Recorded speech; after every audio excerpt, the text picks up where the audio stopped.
In the beginning, God created the world, and it was very good, free from sin, evil, pain, and death. Genesis 1 verse 31 makes this clear. But today, our world is filled with suffering, sin, and destruction. What changed? The turning point came when Adam and Eve used their God-given free will to disobey Him. Genesis 3 records this moment. God could have made humans so that we never sinned, but that would mean we weren't truly human. Love isn't love if it's forced. It must be freely given. Imagine a doll that says, "I love you" when you pull its string. It never argues, never causes conflict. But is that real love? Paul Little explains that God could have made us like robots, but then we wouldn't be human at all. J.B. Phillips put it this way: evil is inherent in the risky gift of free will. God gave Adam and all humanity the freedom to choose.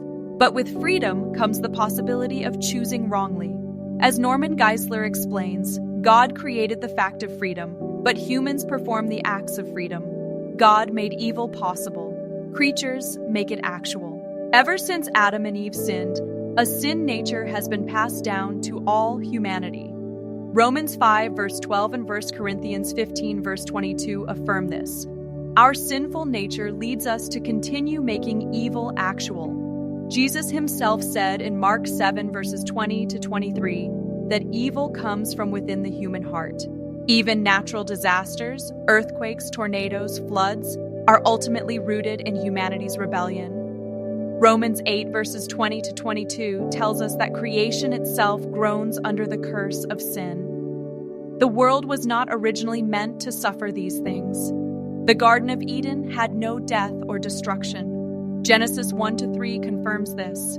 But here's the hope. God will one day put an end to evil forever. Revelation 21 verse 4 promises that in the new heavens and earth, there will be no more death, mourning, crying, or pain. Sin and evil may be part of our world now, but they will not have the final say. God's plan is redemption, and through Christ we can have victory over sin and eternal life with Him.